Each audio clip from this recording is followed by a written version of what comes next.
everyone. Welcome to Global Meetings Industry Day 2026, which is another term of GMID, the largest and most important event of the year. There are millions of leaders and professionals in the industry from around the world celebrating and advocating today, meetings, conferences, conventions, events, and so much more. So we're just so happy you all are here with us today. I'm Deborah Gardner, Hospitality Today Live host, and I am thrilled to be here again for another year of fantastic conversations. And we have a great one for you here today. You know, travel is essential. And how do we know? Well, according to 2024 reports, we have here that meetings actually generated $126 million, which supported over 620,000 jobs.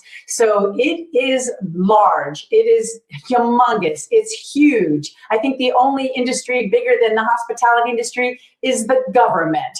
That's how big we are. And again, I'm so thrilled that you all are here and cannot wait to introduce to you Jim Thompson, who actually is a CAE and an IOM, and we're going to have him explain exactly what that is when we come back. So don't go far away. We'll be right here on GMID Day 2026.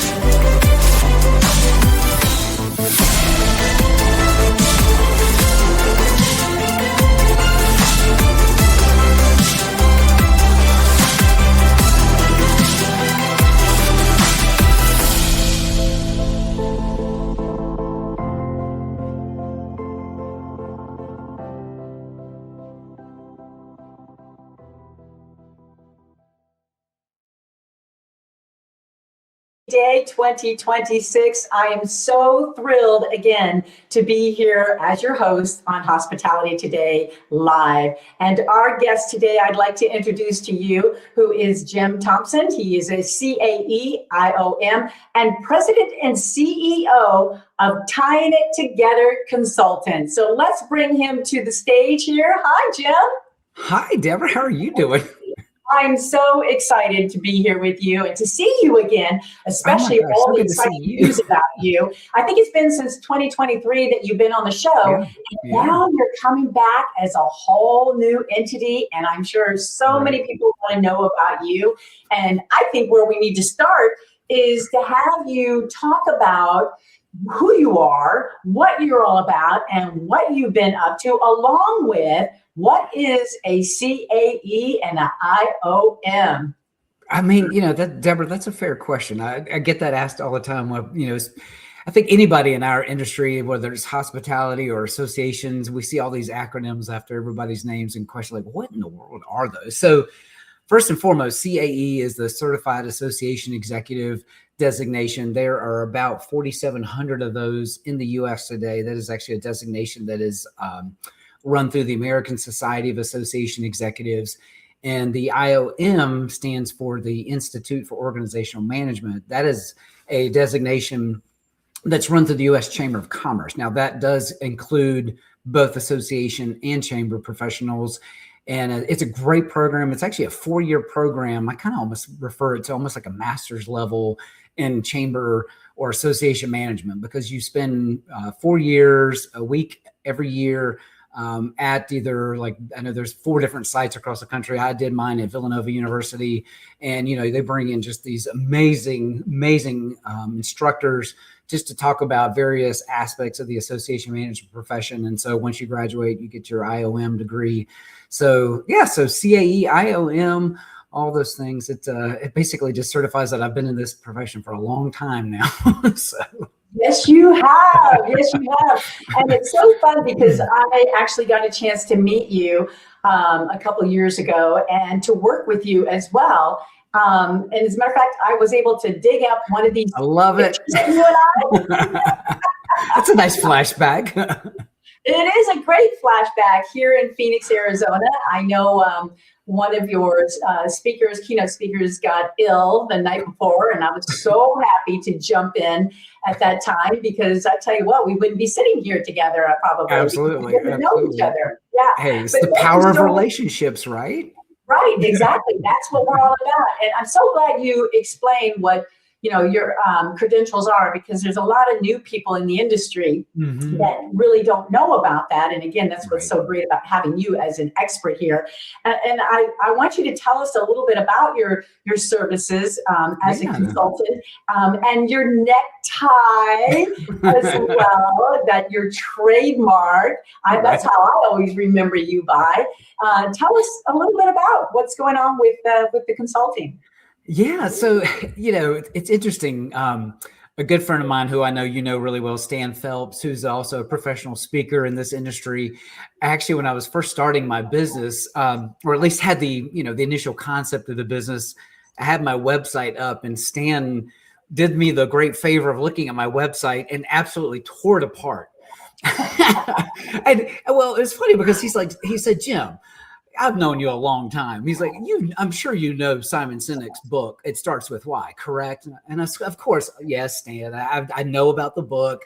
He said, nothing on your website talks about why you're doing this. Like, what is your whole thing? Like, what is a part, like, why are you doing this work? I mean, that's what people want to know. But if you, as a consultant, they want to know, what is it about this profession or this industry that sparks something in you that excites you to make you want to do this work in the first place. So, I kind of started really thinking about that and went back to my origin story a little bit. And if you don't mind, I'll just kind of elaborate on that just really briefly. But so I am a recovering newspaper reporter. I was actually a reporter for about 4 years at the News and Record in Greensboro. And, I got to this point where I knew this wasn't it. I knew I just did not want to be a reporter for the rest of my life. And so I actually went back to my university where I graduated at UNC Greensboro and talked to a career counselor and just asked, I don't know what it is I want to do. I'm not sure. The English degree, the political science degree, the concentration in journalism, what in the world? And she, we talked quite a bit, but she just asked this one question. It was like, well, what is it that you like to do for fun? What is it you enjoy? And it just so happened at the time I was very involved in a community service organization, which, Deborah, I know I'm a Gen Xer. I don't know what millennial generation you tend to fall in necessarily, but right. Well, so what the JCs are. Like a lot of if anybody who's under Gen X probably doesn't know what even the JCs are. But in Greensboro, we had a very large JC organization, and I was very involved in it. Had served on the board. And anyway, she made some comment to me that, every time you talk about volunteering in this organization, you get this like glimmer, just this little sparkle in your eye.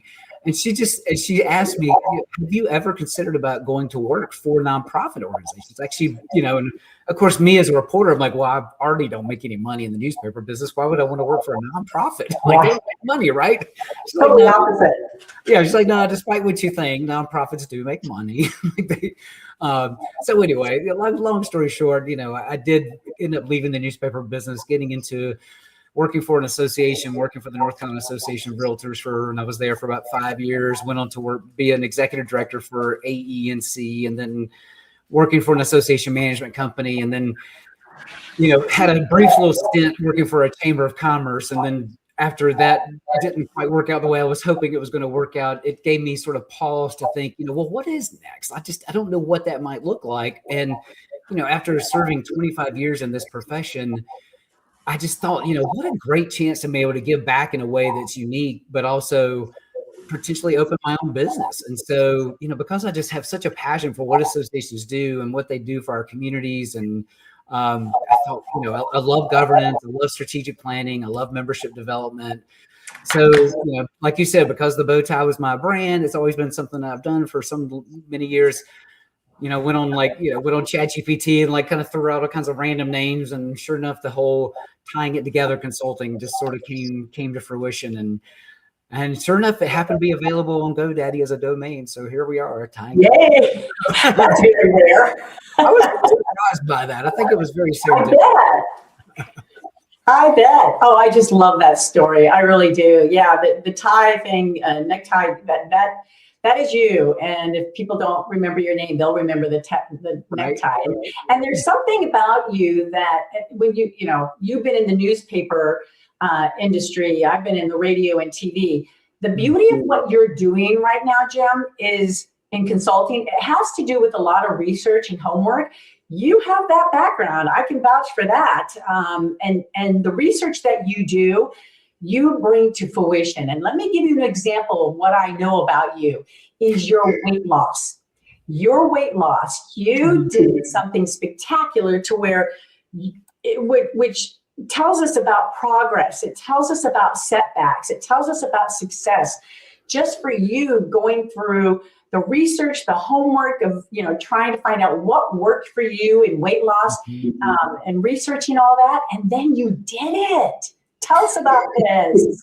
Oh gosh. Yeah. What a great story. So, yeah, actually one of the things that, again, also somebody I know you're really familiar with, Larry Long, also a professional speaker in our hospitality space. When I had mentioned that I was going to be starting this business, one of the things that he was very adamant about when I was talking about my LinkedIn strategy, he made it very clear that, one of the things you need to make sure to do is talk about your personal journey. Because again, when you think about consultants and what we do in the hospitality space is people do business with people. And so they want to get to know you and your journey. And so I actually did just recently write a blog about my weight loss journey.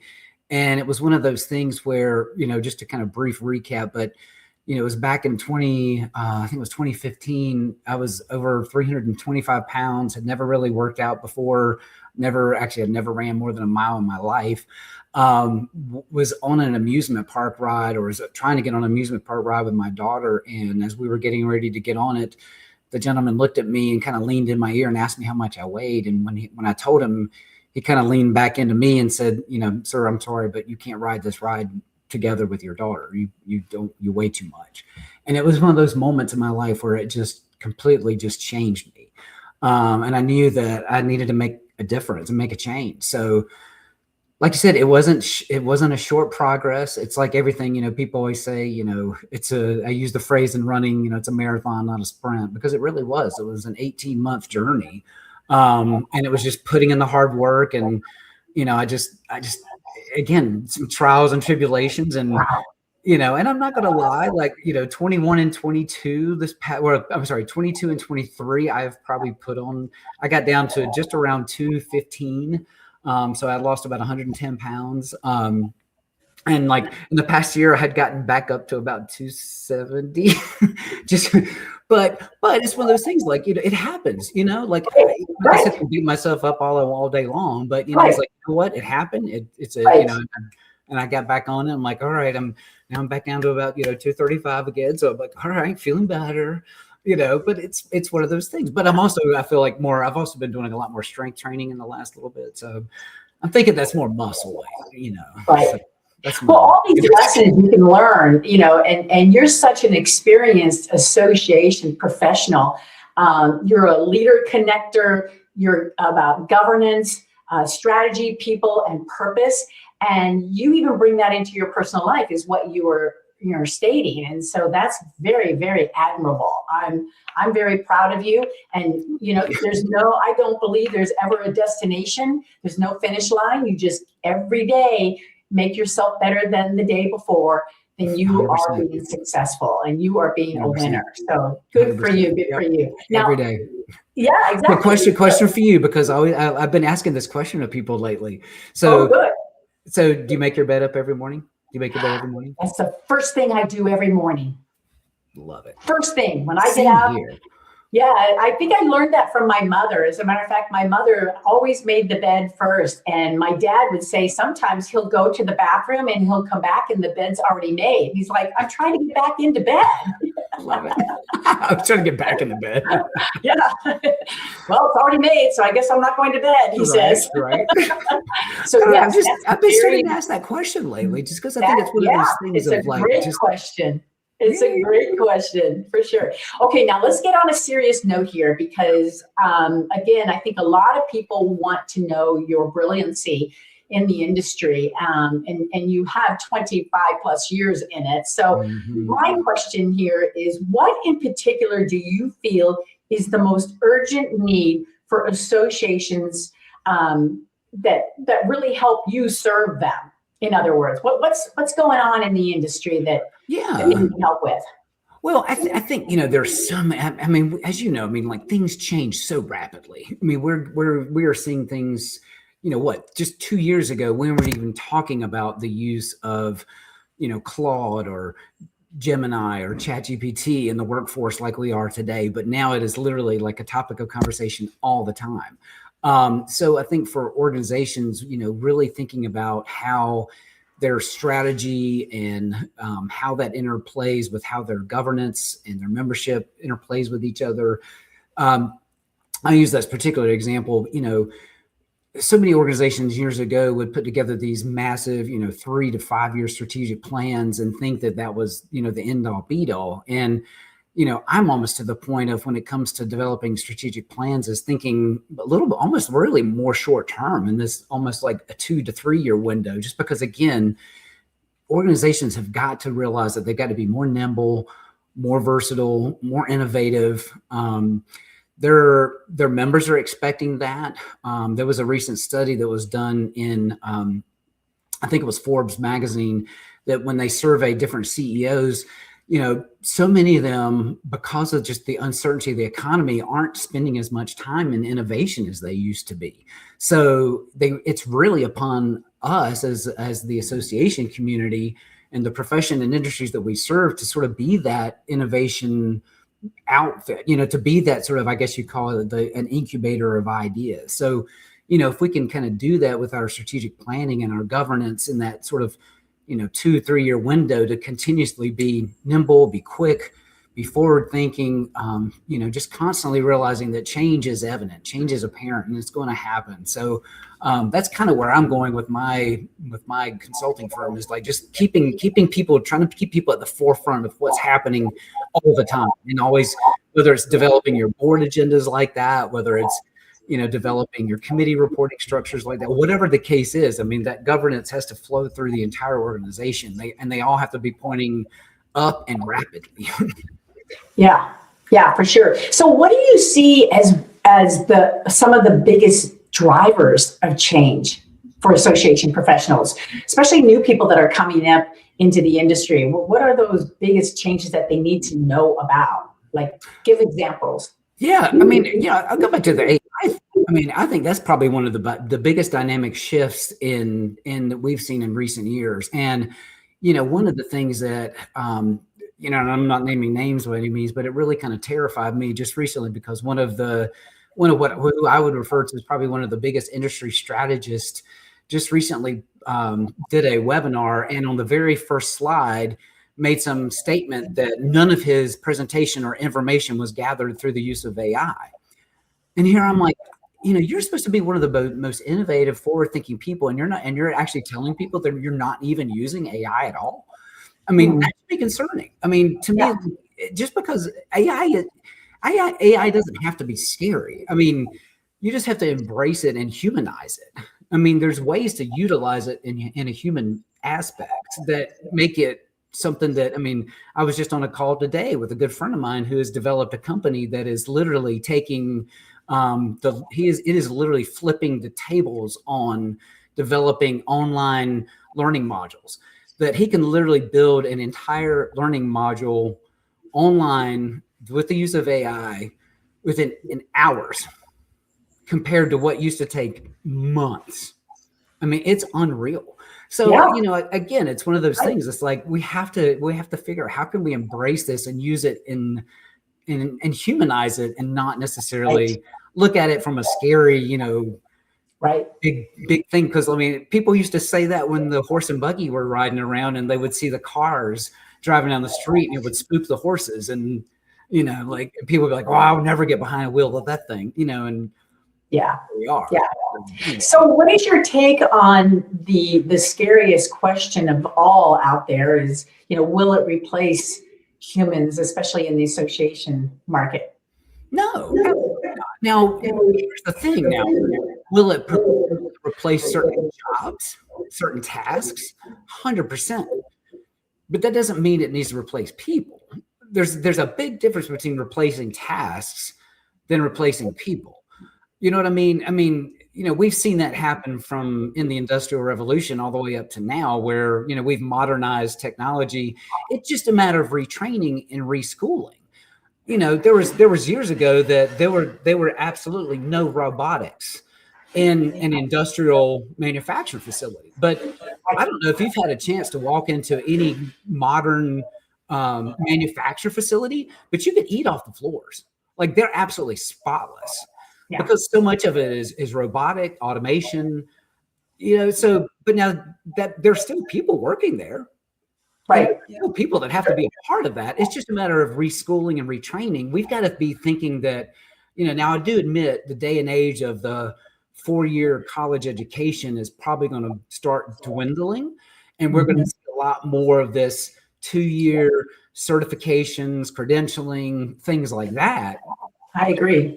And associations should be embracing that, because we're at a precipice where we could be and there was just recently some tax legislation in the, what do you want to call it, the big beautiful bill, that actually allows people to use their 529s to use it for post-secondary certifications and credentials. Because that was always the big concern about getting one of these 529s was, well, what if my son or daughter doesn't go to college in a 4-year school or a 2-year school? What are they going to use it for? Well, now if they become a welder, they could potentially use that 529 for recertifications down the road now, which is fantastic. That's what education is going to be all about now. It's going to be constant relearning and retraining. And that's how we make sure we don't lose that human aspect. Yeah, I believe learning is a constant, like you mentioned. I just also believe that people, especially in the association market, need to continue to use their brain and creativity more than ever. And AI, like you said, is going to be there to help enhance. But bottom line, you got to keep your brain, your creativity, your mind, your thoughts on the table as well. So we need that human touch more than ever. And I think no matter what events we especially attend to, face-to-face will always be there and should be there. But it's a matter of really utilizing your own, knowledge and wisdom and thoughts and creativity as well. Right. Absolutely. Yeah, so for sure. But what I love about what you're doing is I think the association market can definitely utilize your services in order to make something like that happen. And that's why I'm just so happy when I saw the announcement of your new business, it couldn't have come at a better time. Let's put it that way. Absolutely. No, absolutely. I mean, that's, one of the key drivers when I think about starting this business is I was talking to a good friend of mine who's does some contract work for ASAE, and he had mentioned that he had a client that he was working with who had this like grandiose plan as it related to I think it was like a trade show or some advertising. I can't remember exactly the specifics of it, but when he was talking with them, he asked the question of, do you have a strategic plan that's calling for this? And their response was, no, we just thought it was a good idea.